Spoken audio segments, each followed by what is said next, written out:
నిర్మలా సీతారామన్ బడ్జెట్‌లో తమకు అనుకూలమైన ఆంధ్రప్రదేశ్, బీహార్‌లకు తప్ప మిగిలిన అన్ని రాష్ట్రాలకు అన్యాయం చేశారని ఈరోజు పార్లమెంట్‌లో కాంగ్రెస్ అధ్యక్షుడు మల్లికార్జున్ ఖర్గే ఇతర పార్టీలు తీవ్రమైన నిరసన తెలిపాయి.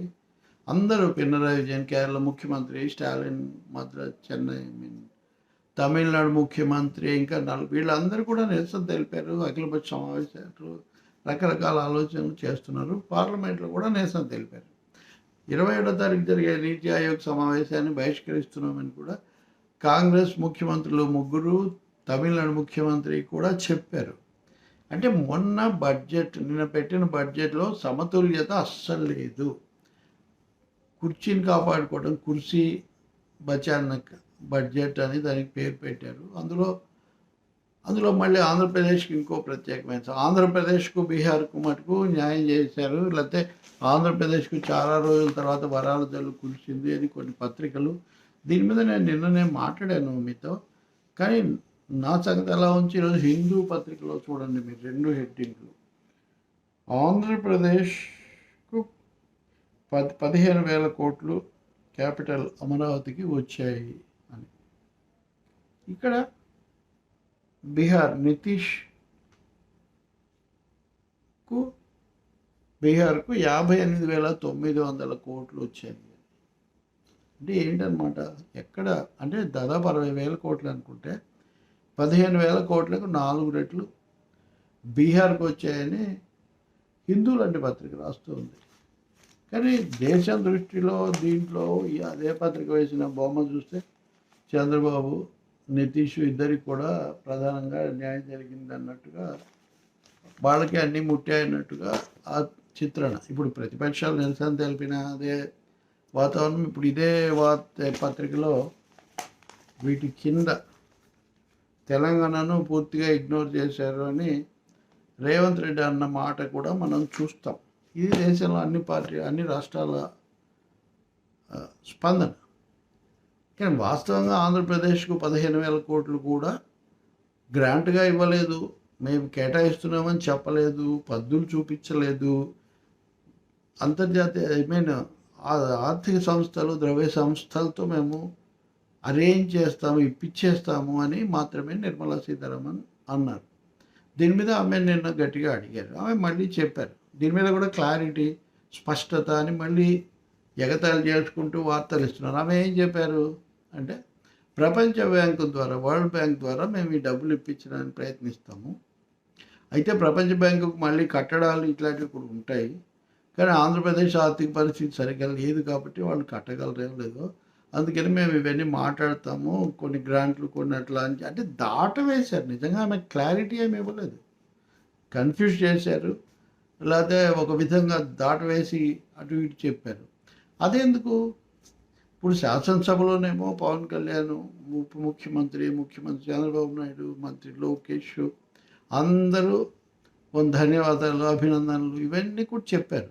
కానీ చంద్రబాబు నాయుడు వ్యక్తిగతంగా చేసిన వ్యాఖ్యానం చూస్తే ఏదో ఒకటి రాని ముందు వస్తే మనం చేయొచ్చు, అది గ్రాంటో అప్పో ఏదో ఒకటి అన్నట్టుగా ఆయన. అలాగే ఆ పార్టీ అధికార ప్రతినిధులు కూడా ఏదో ఒకటి రాని అంటే ఏదో ఒకటి వస్తుంది అని తప్ప, ఇదేదో క్లియర్గా స్పష్టంగా ఆంధ్రప్రదేశ్కు వరాల జల్లని కానీ ఇదేదో వచ్చేస్తుందని కానీ కానే కాదు. ఇంకోటి పైగా ఆంధ్రప్రదేశ్ కంటే 4 రెట్లు ఎక్కువ బీహార్కు. ఆంధ్రప్రదేశ్ ఏమో విభజనకు గురైన రాష్ట్రం, రాజధాని జరగలేదు, వెనకబడిన ప్రాంతాల అంశాలు అట్లాగే ఉన్నాయి, ఇతర కోరికలు అట్లాగే ఉన్నాయి. ఇవేమీ బడ్జెట్లో ప్రస్తావించలేదు.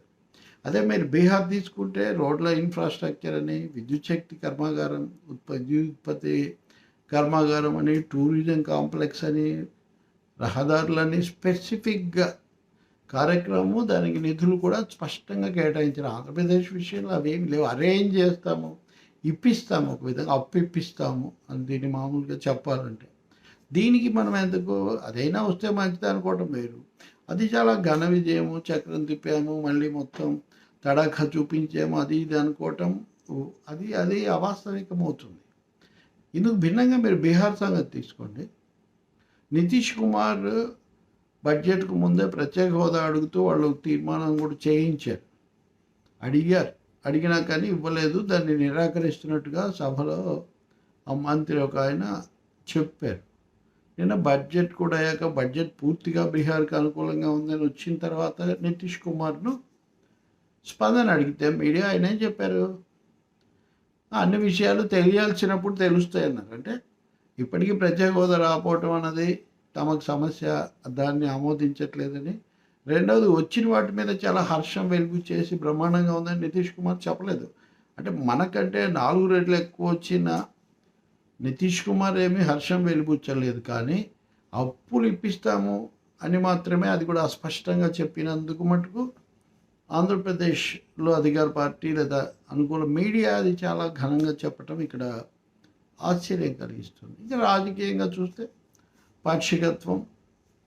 ఎందుకంటే బడ్జెట్లో రాష్ట్రాలకు ఇచ్చేటటువంటి నిధులు, ఇవ్వాల్సిన నిధులు అనేవి బాగా తగ్గించటం మనం చూస్తాం. దాని మీద నేను ఇంకొక వీడియో కూడా చేశానంటే గతంలోనే 1.5 కోట్లకు దరిదాపుగా ఉన్నటువంటి నిధుల బదలాయింపు ఈ కొత్త బడ్జెట్లో 1,13,000 కోట్లకు తగ్గింది మొత్తంగా.